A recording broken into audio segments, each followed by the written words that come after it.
राजपूत। आप दोनों ही international laboratory of nano biotechnology में रशिया से हैं, वहाँ पर कार्यरत हैं। आप दोनों का हार्दिक अभिनंदन है।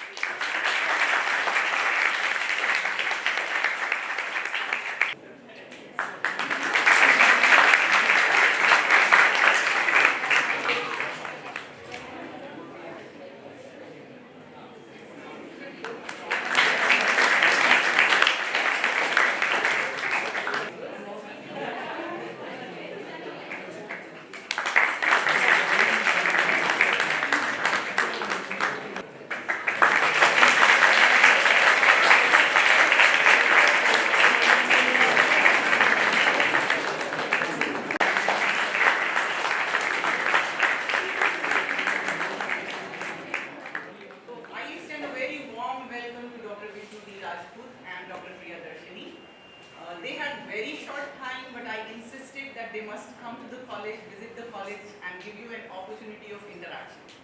Why? Because nanobiotechnology, we do not have it in our curriculum, and it's an upcoming technique. So I thought, why not call them, and they are an authority. I would not even formally introduce Vishnu.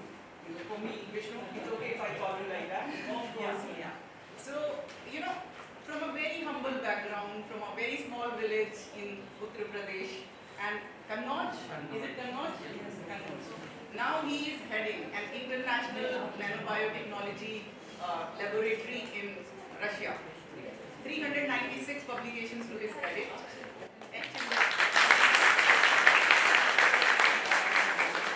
And many international grants and many accolades. So, you can use this time and opportunity. I won't talk much. I want to give all the time to them. So over to you, Vishnu and Priya. The way you want to start. Maybe Priya first and then. Hello everyone. And so I wanted to tell you about the modern technology which I am using nowadays. So my research is about the remediation of water and soil using the microfluidic technology. It's a very modern technology and nowhere is using this type of technology. So while we are talking about any problem or issue, first question comes in our mind, why we need to do this type of remediation. So my basic thought is this, because nowadays organic and inorganic substances are discharged into the environment as a pollutant, which is harmful for human and animal health. That's why my motivation and my goal is to remediate the heavy metal from the soil and from the water. So, if you are going to start any type of research, you should consider which type of material, which type of technology, and which type of analysis you should consider to gain your goals. So first, I have thought that which type of new materials I have. So I found there are lots of emerging solvents which I have used, and the wide range of analytical tools like XRF, AS, UVVs, XAS, I have applied. And the second is microfluidics, which is a modern technology. I have already told you about this. And to sponsor my research, I found some industrial partners from Russia. They are sponsoring my research, and from university too. And the biologists who are preparing the solvents, emerging solvents for us.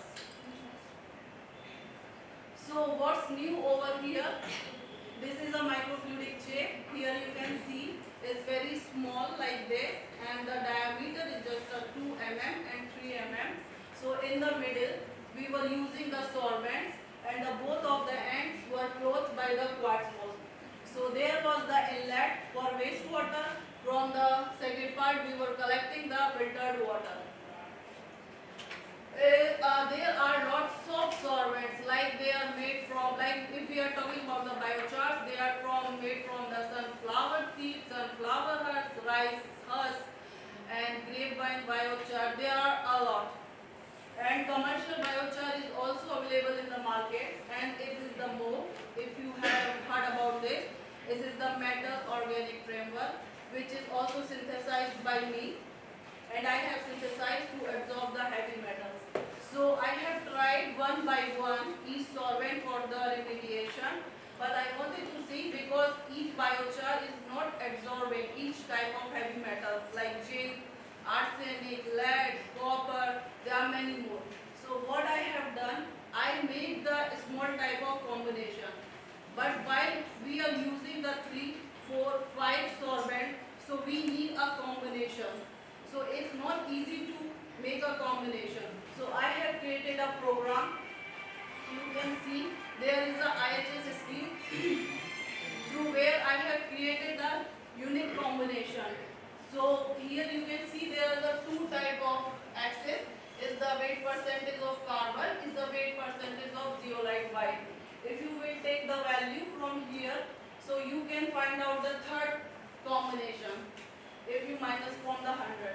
So it was the IHS scheme, so you can generate a special type of combination of the biochar.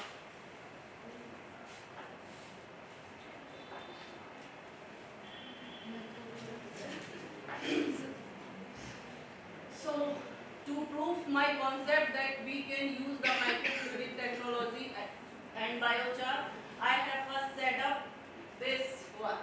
It's nothing, just a small containers. And at the end here I have used the filter. This is just a syringe. You have seen in the hospital there is a syringe pipe. So please next I want to tell you. So here was the same, here is the filtered water, here is the wastewater, and here is the regulator. You can see there is a regulator to control the flow rate. What was the purpose to set this? Just I wanted to prove my concept because nowadays everybody is following the traditional method and the best methods to remediate the water and soil. It takes 24 hours at least. So here you can find out only within the 15 minutes or 20 minutes. Further I will tell you how. So what was the benefit? Here it was very easy to build. There was no special type of parts I have bought. I just used micro amount of water and micro amount of solvent. You can multiply by many, how much you want. But what was the problem?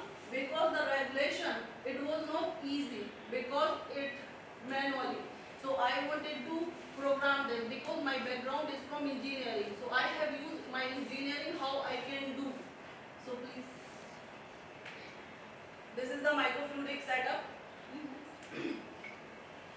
So I have considered this microfluidic pump where we can program our flow rate.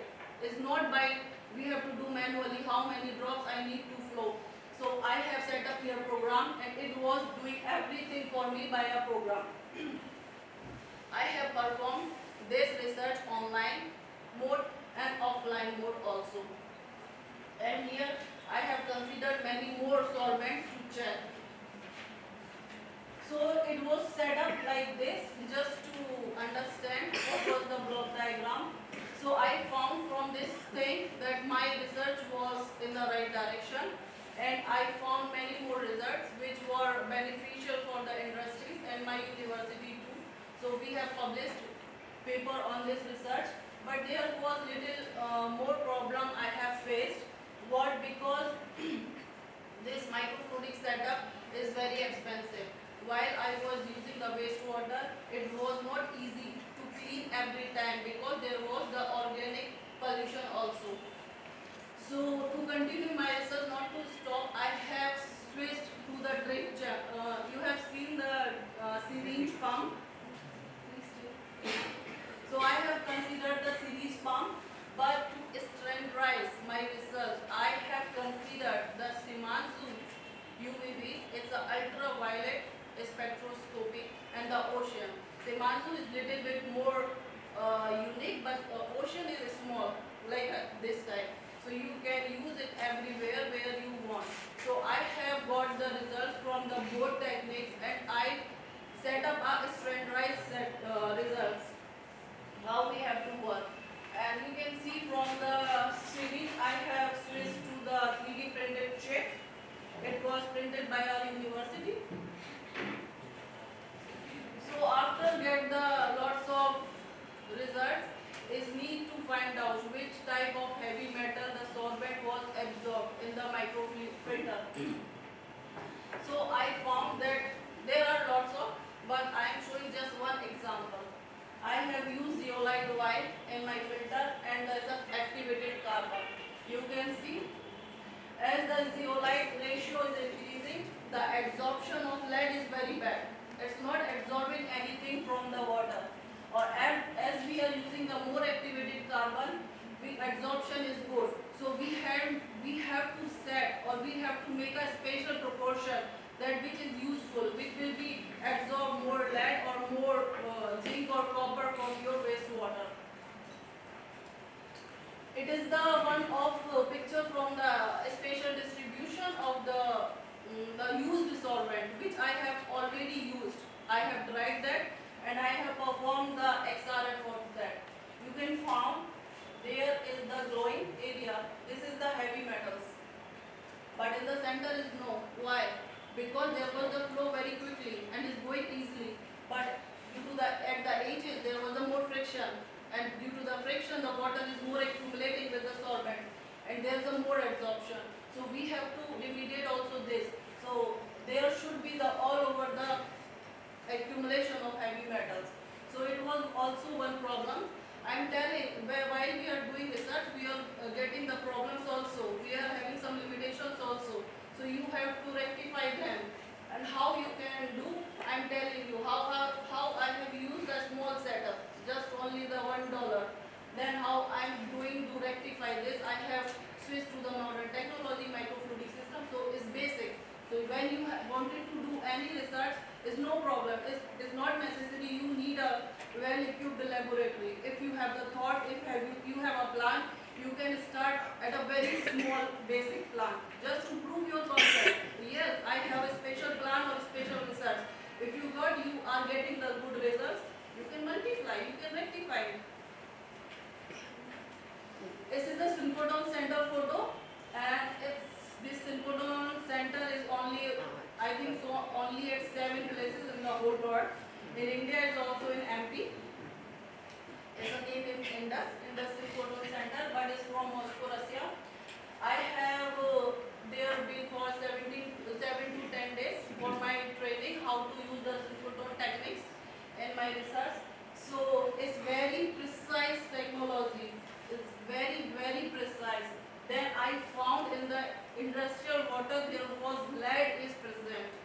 No, everybody knows there is a lead in the water, in the industrial water. But in which oxidation state? So I found from the synchrotron center that lead was present in 2 oxidation states. This is a UVB spectroscopy. I know everybody knows about this. Nobody had previously used as a water filtration quality tool. Everybody is using which type of metals, which type of concentration is present. You know all the rules. You can find out the concentration from over there. So it was the first. I have used this technology was for water filtration. I think there is a setup. So you can see here is the syringe pump at the corner. I used only 10 ml of wastewater. Then I fixed my microfluidic plate next to that, and this is the small part of UVBs, and it's a flow UV cell, because generally everybody use the reference cell and another cell they put their sample. But it's a special type of flow UV cell where with the time you can find out how much heavy metals, not how much you can't, you need to use the formula, but you can find which type of heavy metals are present in your wastewater and in how many minutes it will be saturated. So within the 15 minutes, because you have the small portion of solvent, so within the 15 minutes you will get how capable of your solvent to absorb the metals from your wastewater, and you can perform the kinetics with the minute, with the mass, and with the whatever you want, with the pH, with the time. So it's your, what is your input parameters, what is your output parameters. It's the same results, but from the ocean UV. You can see here is the graph, breakthrough curve with respect to the time and capacity. Capacity is about how much solvent was working. So during the this it was absorbing, it was straight line. It like this is a distilled water. But with respect to the time, it's finished. It's not saturating time. It means the biochar is not working anymore. It is stopped the working. So it is the breakthrough curve. It is called Thomas model. If you want to plot any type of kinetics, there are lots of models like Thomas, Nelson, and Moore. It's the same, but for the different biochar, different solvents, different metals, you have to play with the parameters and find out the precise results. And this is the conclusion. I will not give you anymore. So I found that my microfluidic technology was wonderful, and I got the many more results. And I was the first who has gave the proof that yes, I can use the UV vision spectroscopy as a UV filtration quality through water filtration. And that's all.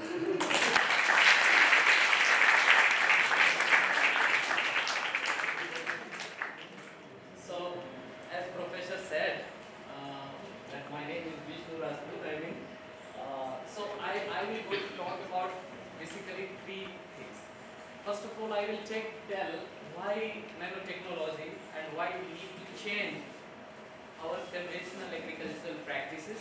You might not interested many of, I don't know which specialization they are. They are all botany honors and Okay. So maybe interesting for you also.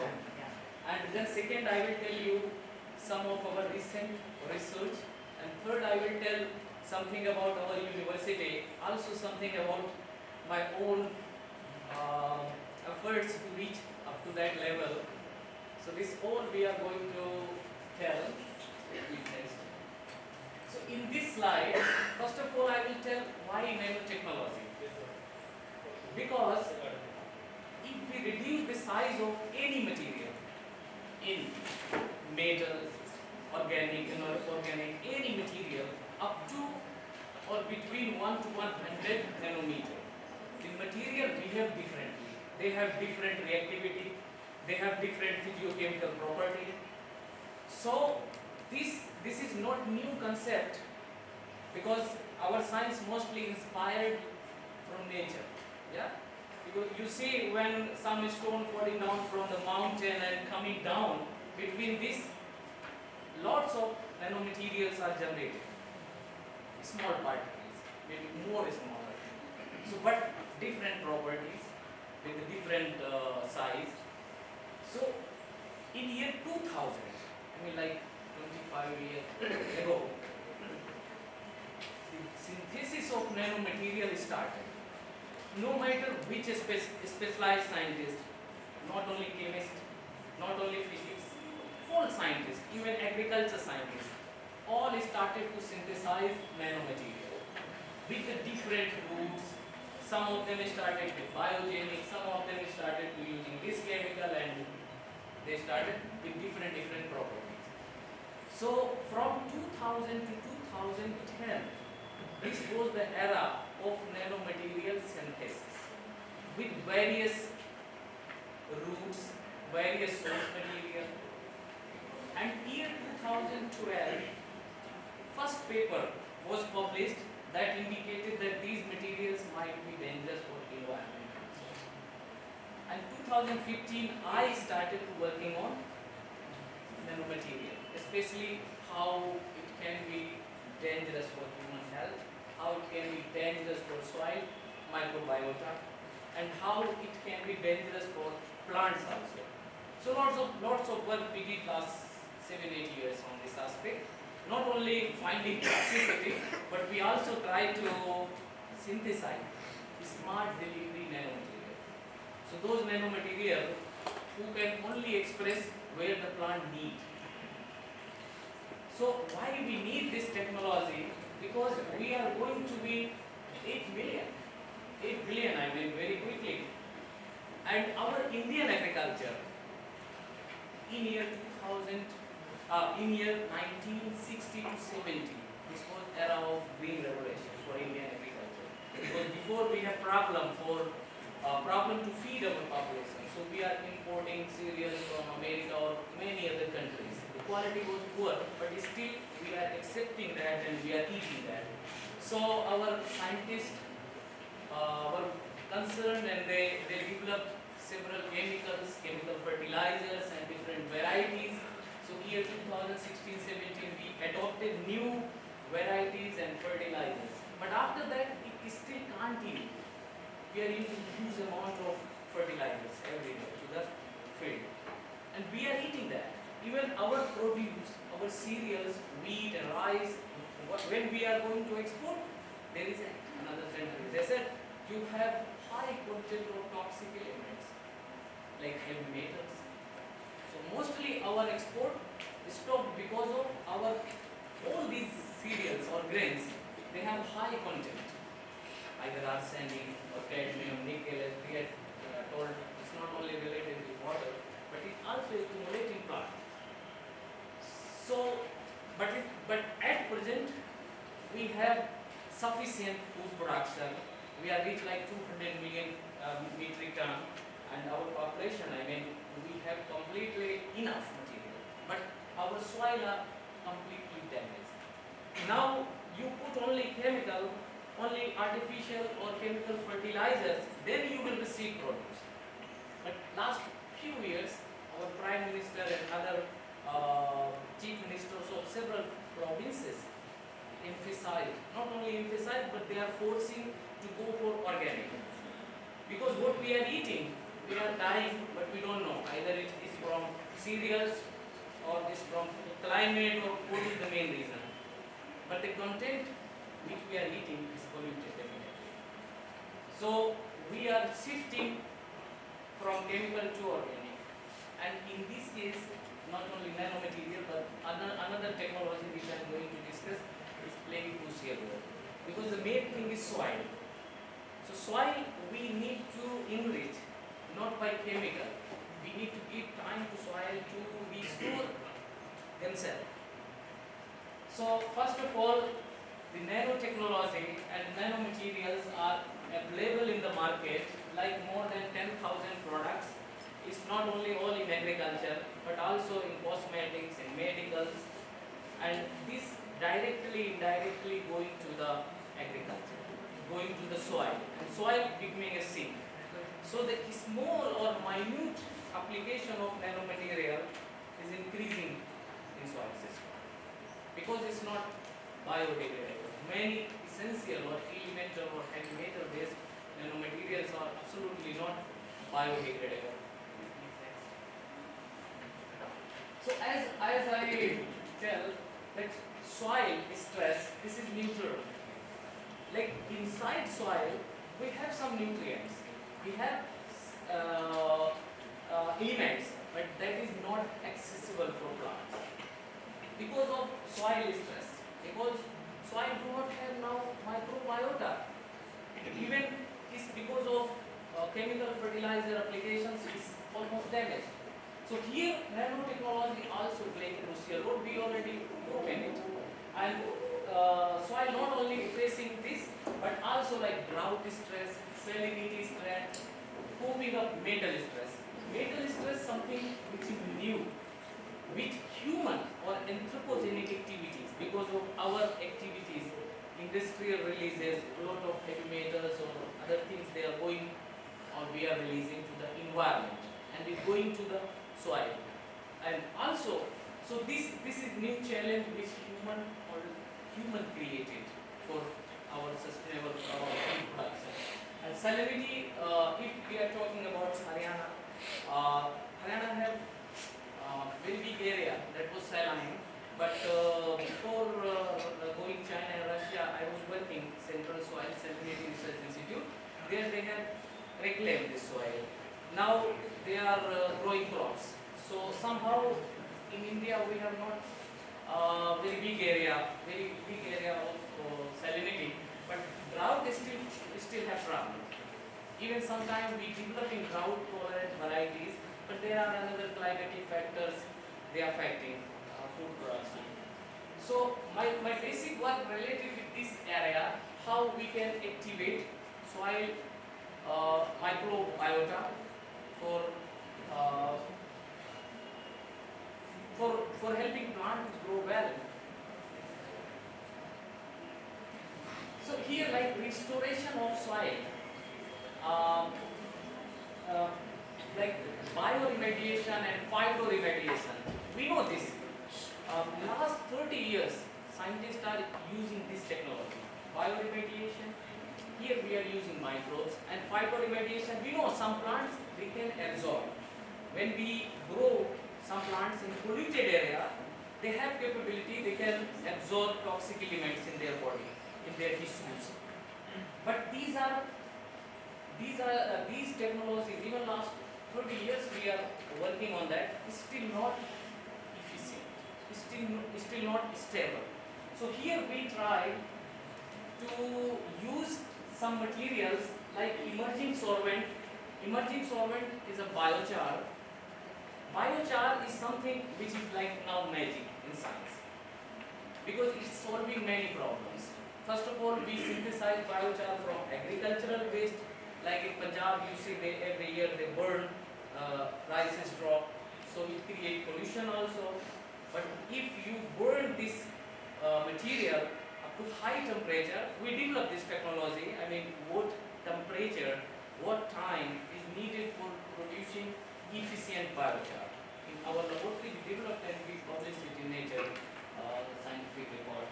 So this material is magic for soil because it is a porous material. So because of porosity, when you are applying in soil, then it is very good for microbial habitat. So you can enhance the microbial functionality. And it also rich in nutrients. So these materials we are using at the same time in Rostov region, because I am from south part of Russia. In this area we have several power plants. These power plants releasing toxic elements like heavy metals, and nearly 100 kilometer square area is now polluted. Not, they are releasing last several years, I think 60 or 70 years. But why they don't stop? Because they have enough agricultural land compared to India. We have land holding size like 0.2 hectare per farmer, per family. But in Russia they have like one farmer have 2,000 hectare land. So they are completely mechanized and using big machinery. Only 10% population of Russia engaged with agriculture. But here 50% population engaged with agriculture. So that's why the situation for both countries is different. So we isolated metal tolerant microbes from those polluted areas. So those microbes we screened in our laboratories and we found what characteristics these microbes they have, how these microbes can be useful to alleviate the toxicity. I mean this technology only not for Russia, but this is very useful for Indian condition because we have highly polluted land. Sometimes you see in Yamuna they have fumes or foams, a lot of toxic elements they're releasing. So this is really concerning because we are modernizing. I mean we are developing. We have a lot of electronic gadgets and a lot of developments. But you all never think about soil, where you receive the food. So this is very important. And soil, something where we growing our food production, food materials, it is rich in biota, so-called microbes, nematodes, yes, earthworms, a lot of things there were, a lot of living organisms. These organisms was playing their roles to degrade materials to provide nutrient to plants. But now because of chemical fertilizers, continued application of chemical fertilizer, these soil microbiota or biota is highly damaged. So in this case, these materials are extremely useful because first of all they are rich in nutrients. Even we synthesize biochar from urban food waste. We collected food waste from urban, from cities, from different points, and then we bring to our laboratory, or we have very big biochar producing unit, and then we produce biochar and And of course it needs to standardize. I mean, I'm talking, it's just simple, but in practical it's little difficult to find exactly efficient material. So we again, same things, if we talking about phytoremediation. Phytoremediation, in little simple word, we are using any plants who have capacity to accumulate. But how we can enhance this capacity? How we can enhance the efficiency of uptake of toxic elements from the soil, from the environment even? In this case, we also use biochar. First of all, if we growing any plant in polluted soil like this plant, if soil is polluted, it's very difficult to grow. So first challenge, we need to grow. So when we grow and plant have biomass, more and more biomass, if plant have characteristics, it will uptake some nutrients.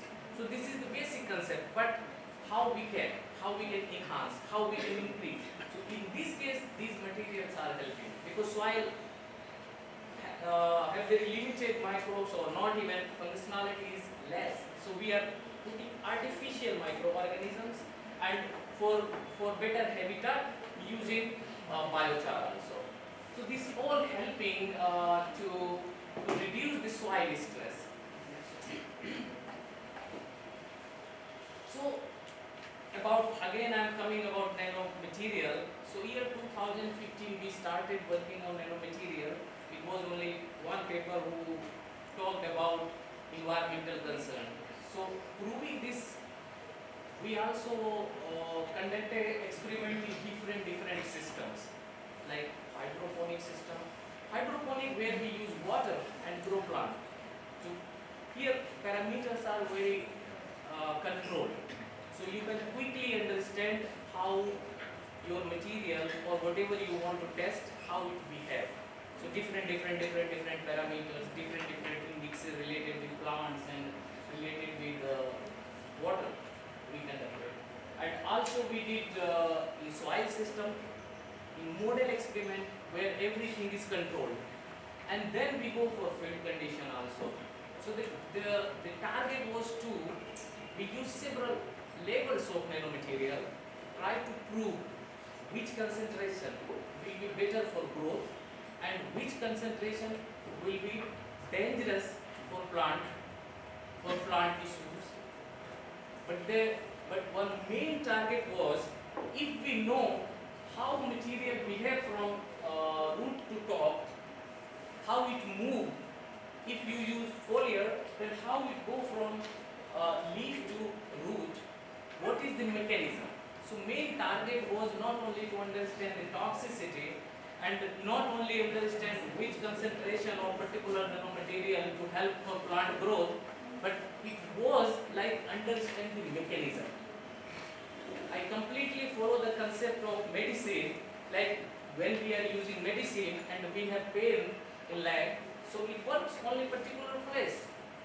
Similarly for nanomaterial, when we go for in depth to know all the mechanism inside the plant body, plant tissues, then we can design the material which only express particular things. Like if we enhance the photosynthetic activities, then the growth will be more. Yeah, it's a basic concept. If plant have more photosynthetic activities, but in some crops we do not need above part. Some crops we need only root parts. So it's different challenges. But the main thing you need to know how it moving, where it is stored in plant body, where it toxic, for which organelles it toxic. So in that way you can synthesize and you can coat your material which can express in plant body where you want. In this case, your application will be more precise. You do not need to put 1 kilogram or 2 kilogram. You need to put only specific material and then this go to that particular place. Next please. So for that, the first target was to understand either it really accumulates in plant tissues, where it accumulates. Because in verbally we know it is accumulate somewhere, but we need to prove. So we use really a lot of modern technologies like transvision emission, and also we go for synchrotron. Also for photosynthetic, we use X-ray fluorescence. So different technologies. Not only atomic absorption spectrophotometer, because this machine is available everywhere, but it's a conventional method right now. You need to understand in different way.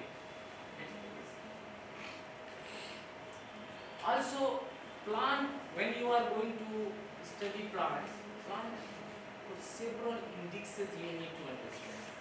Like first comes, if you see a lot of students there, when they are going to see the effect of anything, the morphometry, the physiology, even some of them study molecular also. It depends on the facility, but these are the basic. So similarly, for our experiment, we go for several parameters, several plant indexes, how plant changing under stress condition. So we use like anatomical study, we conducted by transmission microscope. We go for cellular, subcellular observation to understand either subcellular organelles like mitochondria, chloroplast, how they behave under the stress condition, especially imposed by nanomaterial. Also for photosynthetic, we studied a lot of biochemical and physiochemical enzymes and even stomata.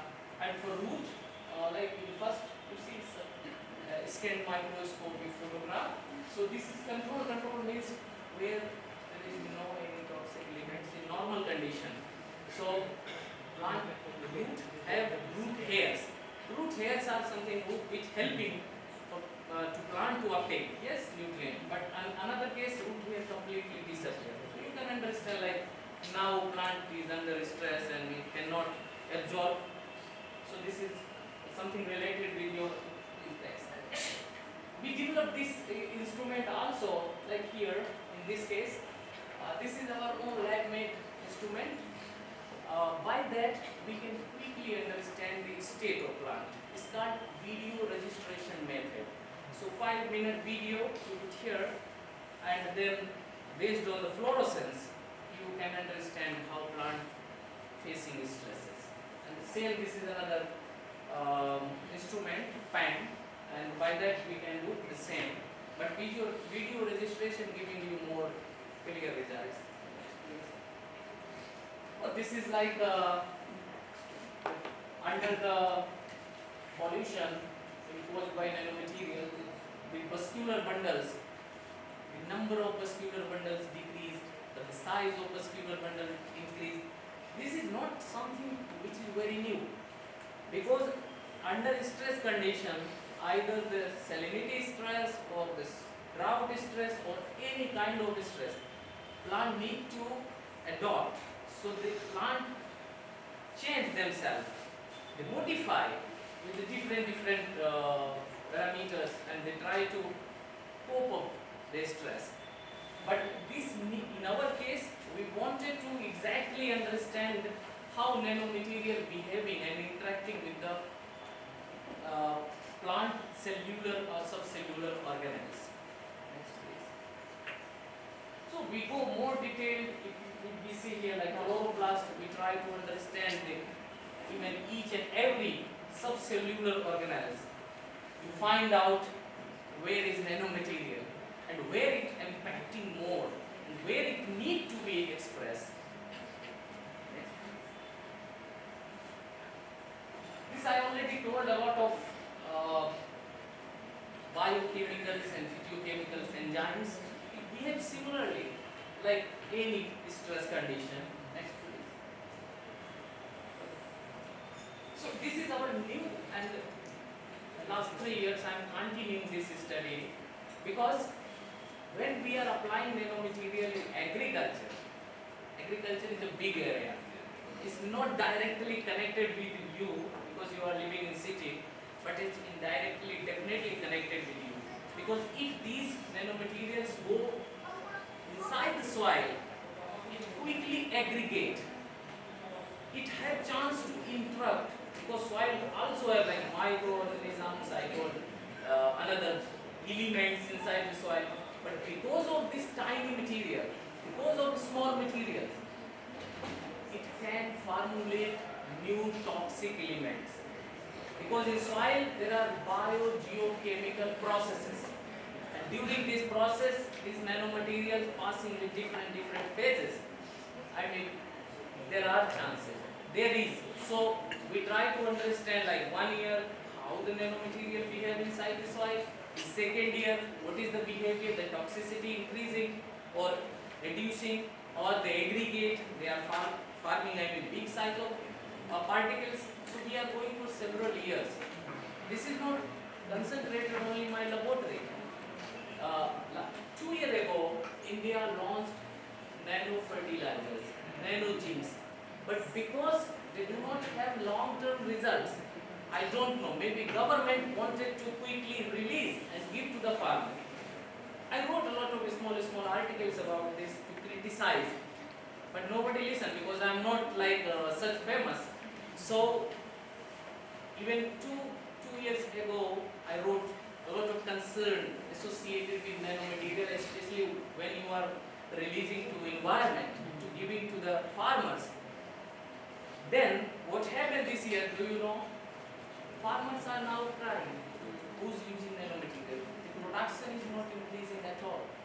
Last year it was little increase because they do not know how to use, and even the scientists who release this material with the help of IFCO, Indian fertilizers, they do not have long-term study. They don't know either in this bottle how long nanomaterial can be stable. Like water, here written, 2 year, 1 year we can drink. But for them, because of tiny particles, it has a lot of reactivity. They don't standardize it and they give it to the farmer and said use 100 ppm. Farmers say maybe 200 is better. Yeah, so they recommended 1 time, 2 times, maybe they use 3 times. So first of all, the material going to the soil, because plant cannot use all this material. So excess where it go? It is remain in soil. And because of non-biodegradable, because many of them is heavy metals, so this is really dangerous for everyone. Doesn't matter you concerned about it or not, because you are eating food. The material coming from the agricultural field. Next please. So I was talking about here where we use very high concentration of nanomaterial inside our laboratory in both experiment for different years. But same time we use some more treatments, like we use biochar, which we synthesize from urban food waste, and we use also microbes, not normal microbes. The microbes which have a speciality to tolerate high concentration. In this case, we receive where we use nanomaterial and where we use biochar and microbes, we receive similar level of growth of plant compared to the control. Control means without any addition, without any fertilizer, metals or toxicity, no. So we success if we use biochar, if we use metal tolerant microbes, it can help plants to alleviate the toxicity, to reduce the toxicity. So this was our target. At the same time, we found in second year the functionality of microbes increased like 79%. We use different methods, even because ordinary methods we applied, then we go for metagenomics for whole host of reason. This is something new which we are performing. The same parameters we observed like previous, and here we found compared to the clean soil, our these bacteria plus biochar have similar results. Not any damages in subcellular organelles also. Next please. This is more inside story, like each organelles, subcellular organelles, we measured and we try to understand how it affects from that. Next please. So, back. So you know why we use this experiment. I'm talking many times about soil rhizospheric microbiome. So this is new term. I won one project also on this. Like here, you see this is the plant, and plant have root in particular area. So this all area called soil rhizosphere microbiome. It means the microbes nearby the root system, they are helping to plant, because plant root release root exudes, and then microbes also taking this, and the functionality of microbes increase. So if we change this microorganism, we can do like bioengineering for these rhizosphere microbiome, which you cannot find in agriculture field because of chemical fertilizer application, pesticide application, because all microbes, they are now not even effective. So here we tried the same, but for that we are doing like CRISPR technology. We are applying for like metagenomics to understand the behavior. So in that case, we also using somehow nanomaterial to enhance the functionality, and biochar to provide them good habitat. So this was the new our work where we are applying. We are trying to create better habitat for microbes and for plant, vice versa. So in this case, our whole hypothesis that we can save like 25 to 30% chemical application if we success in this case to bioengineer the soil rhizosphere microbiome. Next, please. So about concerns, I already told that we have only predicted results. We do not have realistic results. How much nanomaterial available in the soil and where. We do not know. We are just growing. And another technology like green nanobiotechnology, here is one of my paper also.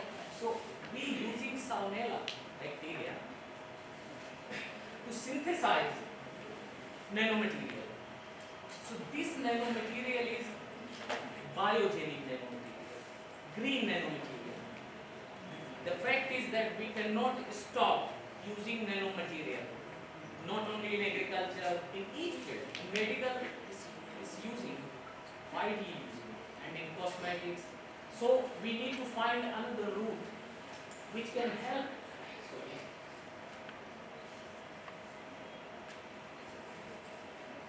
So we found, biogenic nanomaterial, especially these microbes. But the challenge is these microbes cannot produce such huge amount of microbes, huge amount of nanomaterial which we can use in agriculture. So these are the research is still going on. So we need to find more precise technology to produce more amount of nanomaterial which can use in agriculture. But we need biogenic route. We need green route to synthesize. So here some of my books we published on nanomaterial, like our environmental concern, also for plant growth, and also for nano fertilizers, how we can use. So I published like 25 books with Springer elsewhere, but some of them directly related with the nanomaterial. Some of them like urban soil, how we can manage. Some of them about emerging contaminants. Now we are working like microplastic. We did on this, but this is our on emerging contaminants we have. And one book is how to write an effective scientific papers. This is something which very popular here in India, especially with agriculture students. In this book, I try to explain for beginners who's like master students or maybe PhD students, or maybe early career researchers, to write effective scientific publications. And of course, here a lot of my application. So now I will tell something about my university, which may be interesting for you also, for students. So we are located south part of Russia.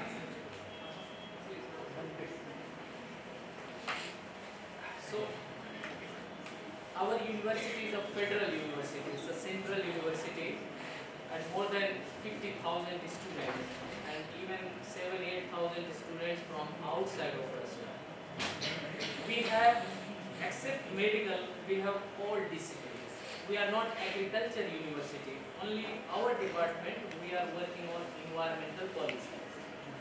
And in this university, we have several programs. By that you can receive fellowship.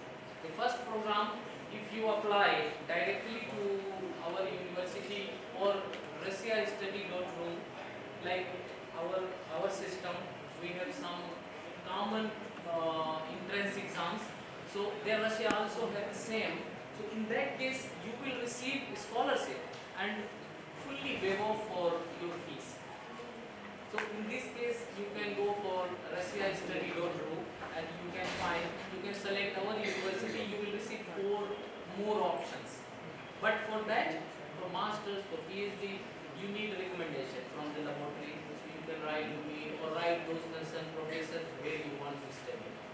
The scholarship is not such high like Europe, but it's easy. You don't need any IELTS, don't need any other certificates. You just put or upload all your documents, and you will have option to choose 6 universities. So in this you can apply. If you receive, every year they giving like more than 1,000 scholarship to India only. So in all specialization. So you can apply for this for bachelor's, for master's, and for PhD also. But for PhD and masters, we have also possibility. Like even you win this scholarship, and when you came to our laboratory, we have projects here like you are going for like SRF, JRF. So we have our own fund. By that we can provide when students started to work our laboratory to do research, and at the same time we give them employment. And in this employment they are receiving salary from project also. But if they have that scholarship, it doesn't affect this one. They can draw. They can take both benefits. And another one, those who haven't tried it past that scholarship, they can directly approach to our university, and fees is even less than the private organization here in India. Quality of education better. So you will have subsidized apartment, not hostel but apartment. So subsidized apartments charges like nearly 2,000 rupees per month for water, electricity, and rest is also we have university canteen that is subsidized for students. They need to pay half price or something like that. So the expenses is less than here if you want to study there in India. We have also some programs like some projects I have. Even one project I have like bioengineering of soil, which I recently received. Here possibility for student exchange.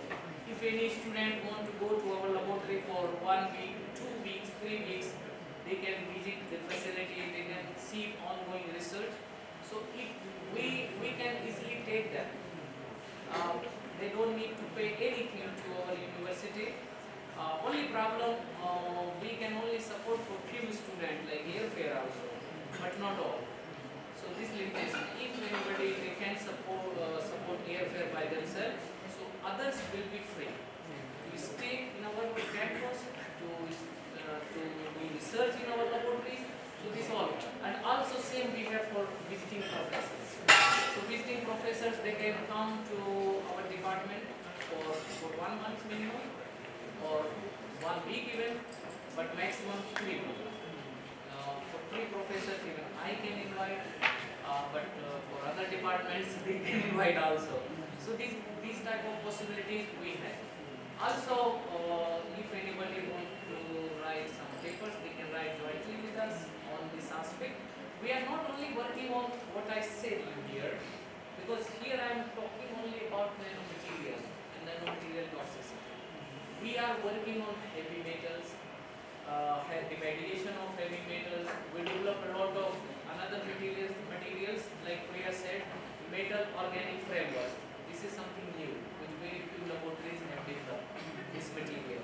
This is good for absorbance and even good for as a nutrient for plants because it's very compact material.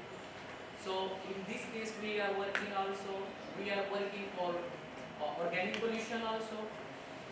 We are also working on pesticides, polyaromatic hydrocarbons. So this we have more than 150 scientists in our group, and different aspects, but mostly connected with the plant and soil and environment. So mostly how any stress, toxic elements, emerging contaminants, heavy metals, polyaromatic hydrocarbons, how it affects whole plant body and soil microbiome. We are also working on GIS and remote sensing because we are trying to understand where the pollution is. And metagenomics, we are working to make a metagenomics map of South Russia to understand soil microbiota. So this is all connected with our department, and we are working.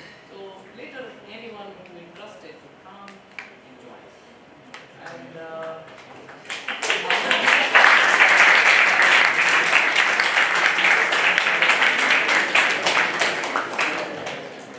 maybe little bit more. Sorry, you already wasted your. No, like we all thinking that we wanted to be scientists. Maybe many of you thinking about this, and maybe some of them have different goals. But being a scientist, I mean, to be a good scientist, it is very necessary to work very hard. It is not possible in one day. I consider myself as a young scientist. Yeah, pray no, but anyway, I am. And in this, I can say, age or experience, I am included in world's 2% scientists. In Russia, I am second.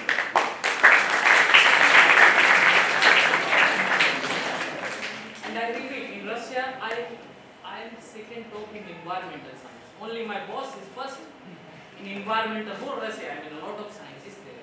More than, I can say, 900 scientists from Russia there in university.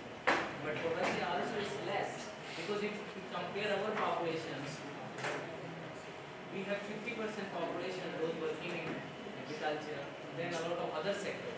For Russia, 90% those working in cities, and they are all in work, and they are working.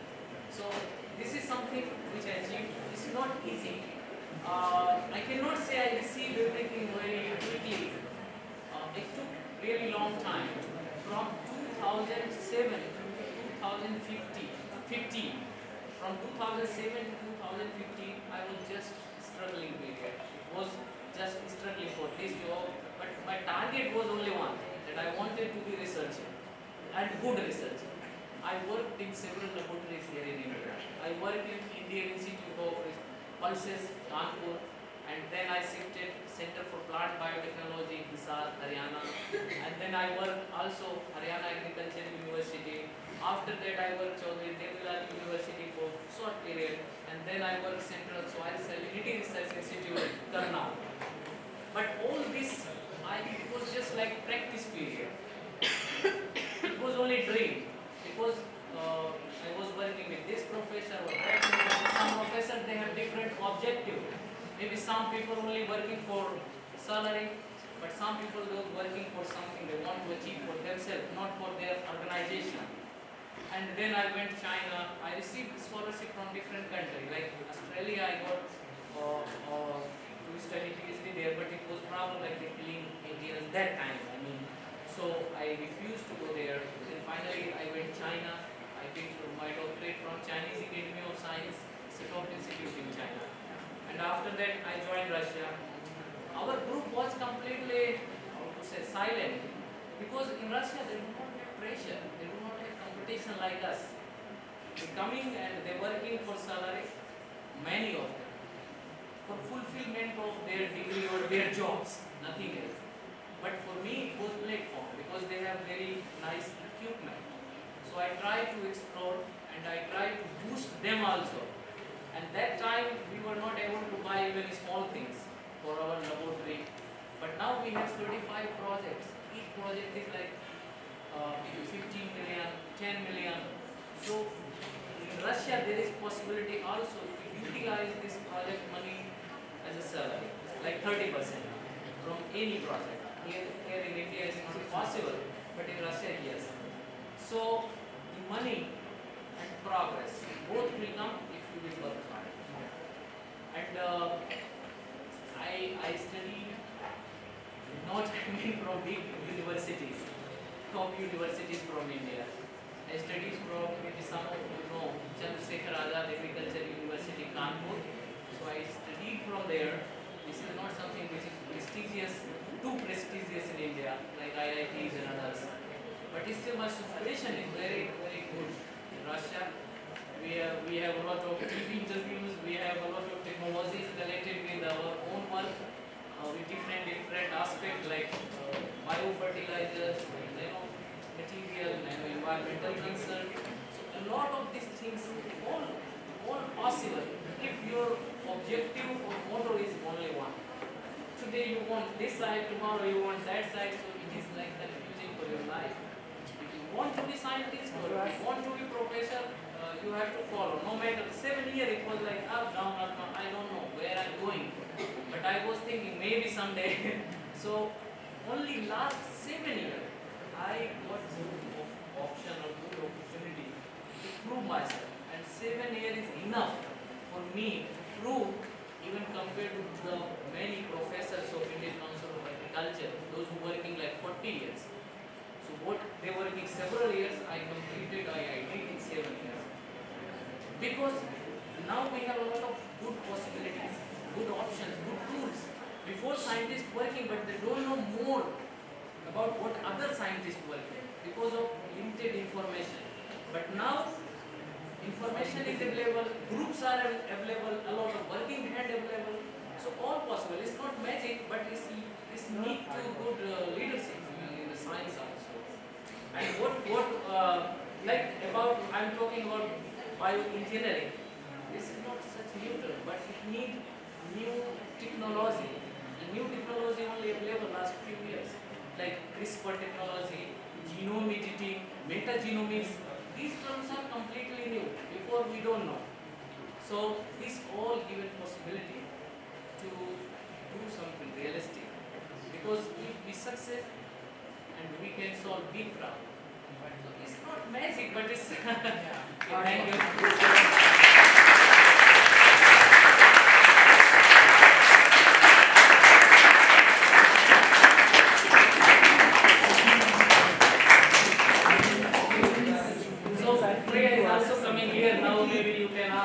Yeah, quickly, if you want to ask a few questions, you can, and then you disperse. It's already 12.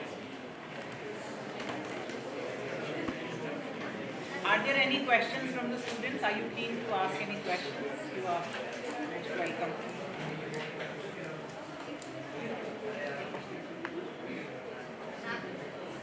Yeah, please stand up and ask.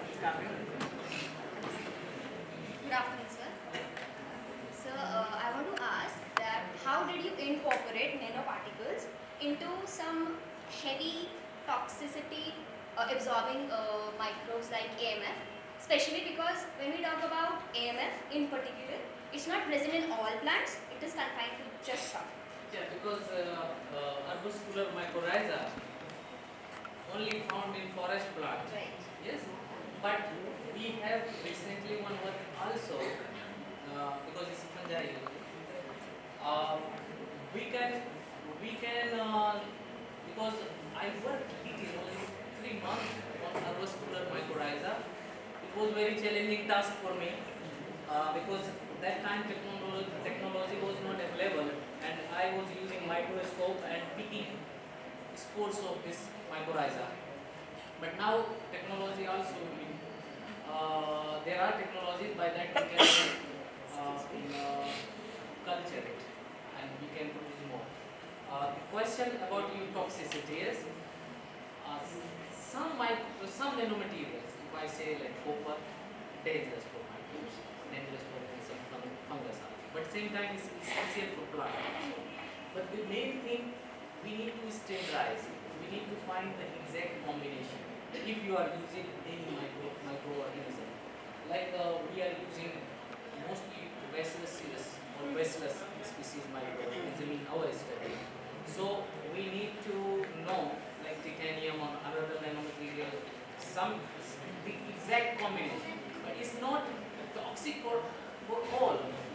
The level when it increase, and why toxicity, to understand the toxicity is necessary, because sometimes I said the metallic nanomaterials is not biodegradable. So the environment is going to increase. So it's not dangerous to using AMF together with nanomaterial. Even in certain concentration, it will be helpful. Yeah, for the plant and for the AMF also, for increased functionality. We have this work. Thank you, sir.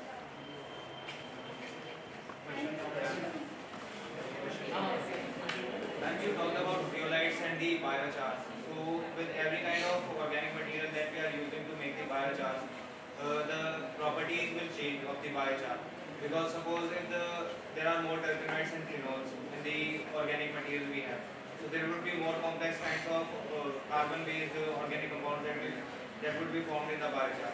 Also, of the zeolites you mentioned. So, did you use MMTs or you had some designated zeolites for your? Actually, previously, when you are integrating the biochar, the properties will not change. They will not mix up. They have a special unique property. If they have any absorption quality for special type of matter, they will absorb only that special matter. It's just like you are creating a ball just with different properties. So they will not mix with each other. And this zeolite is from commercial, it's just a commercial zeolite. But the more I have synthesized it. Maybe I try to give it more about biochar. Actually, properties of biochar depend on the source material and temperature, pyrolysis process.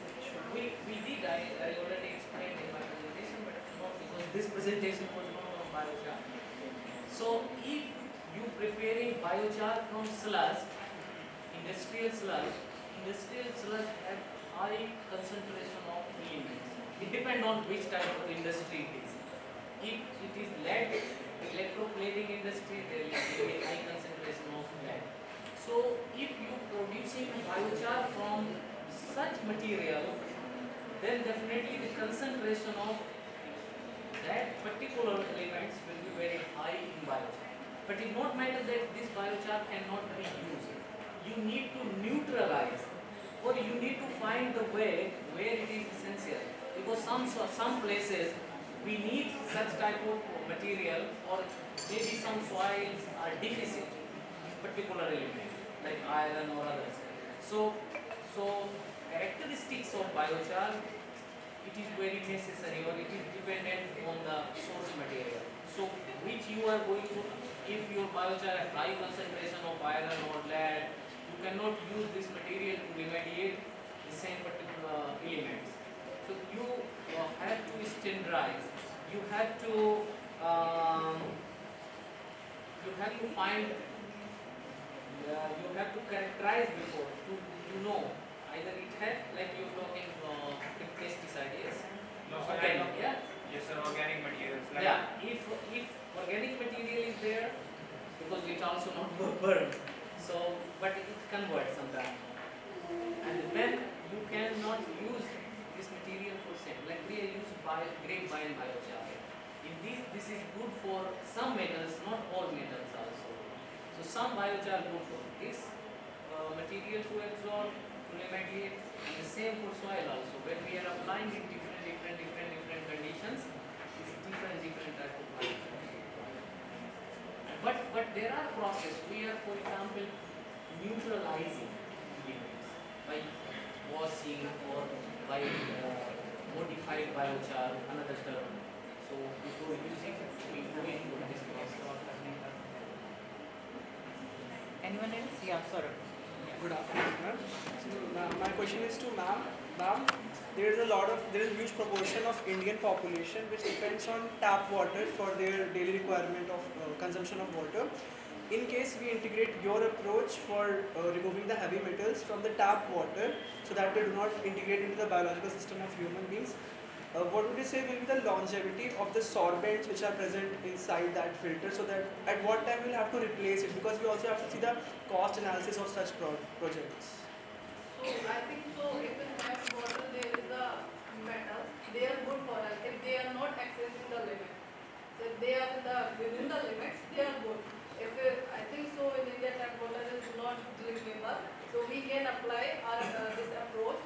But this is only now I'm using this method only for laboratory setup. I have collaboration with industry. They are giving their water to find out which type of metals are present in there. So I have to multiply because I am using for only laboratory purpose. It's just I am using like 10 mg of solvent. So it's not good for home now. So I will rectify, I will integrate how we can use at home too. But suppose 10 mg of solvent will be saturated just within the 15 minutes. So we can recycle them. If we will pass the clean water, the metals will be passed out. Not all, but 50 to 60% because it's a porous material. The heavy metals are bounded in the porous. So we can recycle that biochar also. So but I'm trying on this approach how we can use a domestic purpose also and at the big scale, because the microfluidic technology is in the name it's already mentioned, it's micro. So we are using only micro amount of wastewater or micro amount of solvents. And ma'am, I think speed also matters, like by which speed. If you are using like I have tried 10 fluorides, 10 type of fluorides like 0.5 ml per hour, 1 ml per hour, like there is 8.5, 9.5 to just standardize which type of fluoride will be the optimum for which amount of solvent. So I found if I am using 20 mg of solvent, I found 4.5 ml per hour will be the optimal. Because if you have very high flow rate, so it will pass very quickly, it will not absorb anything. So you have to be standardized which type of flow rate you should be considered. So it's just a research. You have to standardize the parameters. So if you're planning to work, then you have to regulate the speed also. Yeah, it is still in the lab conditions. How much nanomaterials has reached the farmer in the field in Russia? In Russia, not yet. Not yet. But in India, I told Yeah, you the story. Nanomaterial But has it's launched. flopped completely. You see now a lot of news about this. Because of, look, India has different climatic conditions. And a lot of parameters need to standardize before applying. So this is really a big challenge. We are working with industry. We have been given our material, they are working in field condition. This need to try, like we are checking any variety. When we are developing any new variety of any plant, so we try in this station, another station, even sometimes we change the ecological zone to check. So for nanomaterial, not a standardized this form. But India must not be the sole country to release it for farmers' use. They must be reports and But they are enhanced products. Like I told you, like 10,000 products which registered, they have directly, indirectly some nanomaterials. But some of them, or many of them, they do not mention that there are what concentration, what materials, but there are. But in Russia, not at any commercialized product. In cosmetic, yes. In medicine, yes. But for agriculture, not yet. In cosmetics, there are many. And even more and more, especially titanium nanomaterial, zinc oxide nanomaterial we use it. But for agriculture, not yet. But there Russia, must be projects to look at the nanotoxicity of nanomaterials in cosmetics and other sectors where they are prevalent yes, all over yes, the globe. yes, So there are concerns of nanotoxicity there also. right. Because from cosmetic, Yeah. going to the water, even some beaches where people using sunscreen, that sunscreen containing huge amount of this nanomaterial zinc, yes. So there are concentrations in water also. But Russia is now preferring organic agriculture, and for that they are using bio-based materials, which I told you, like microbial consortium, liquid form, even some fungi they are using, some algae they are using, they are spreading in the agriculture field. And the restoration period there like 2 years, so they are going to the organic agriculture. But for our cases, it's very difficult because still we have sufficient production, but still if we change from chemical to organic, quick it will be difficult. But slowly may be possible. I mean, in some area, maybe some states, they initiate them slowly.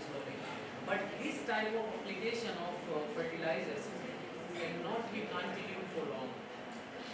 It's supposed to stop. Otherwise, coming 10-20 years, our agriculture will definitely suffer. And the production will abruptly fall down. So I won't be able to sustain. So are there more questions or? Okay, last I would like to ask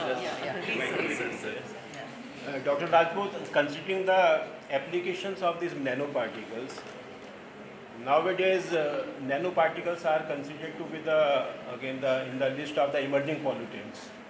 So my just query is, are you working in the direction of the removal of these nanoparticles from through the process of this bioremediation? If yes, what are your area of expertise or the area of working?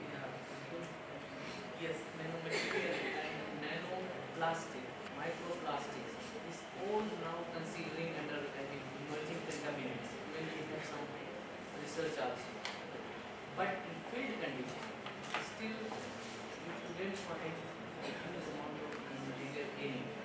There are even nature already generating or synthesizing nanomaterial. So in laboratory condition, we use high concentration. Try to understand the fact, try to understand the population in individual part of plants. Like individual part means directly connected with human health. And we have collaboration with one cancer institute. So they are observing how it affecting human health very well. So of course it's a big concern. The problem is it's impossible to stop use. It is not, I don't know, officially any country included nanomaterial as an emerging contaminants. I think no, but we are writing, we are researching. Yeah, microplastic now also under concern, but it's, I'm not very sure either any country microplastic they also included as an emerging contaminant. Like another yes, like before phtalates and so on, they already part of plastics they included into the list. But about nanomaterial not yet, and it is applied. It is applied in different sectors. In some countries they don't apply in agriculture, when we have tested, and this product we are. So I cannot exactly say right now, because we do not have any technology by that we can measure environment, even in air, either physical material is there or not. So this whole still we are still, but it is under scrutiny and evaluation. Yes, people are writing a lot. There are no uniform regulations, Right. even about use or disposal. Right. So it's all discussion of countries. Very good discussion. Thank you so much. Thank you,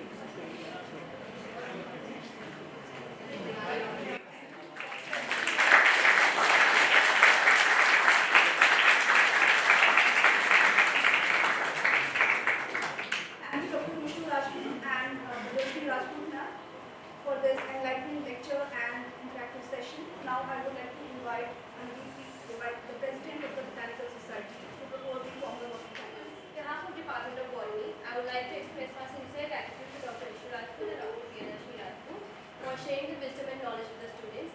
I am sure the students must have found this session to be a wonderful learning experience. Thank you, sir. Thank you, ma'am, for this. I would also like to express my gratitude towards our principal, Professor Rama, for her constant support and encouragement throughout all our endeavors. I would like to express my heartfelt appreciation for our Vice Principal and the TIC of our department for providing the students with this opportunity to engage with such esteemed individuals. Furthermore, I would like to thank Savita ma'am and Mandeep sir and all our convener and co-convener respectively and all the teachers of the department for their invaluable guidance and support. And lastly, I would like to thank the Botanical Society and all the students for their contribution towards the department's success.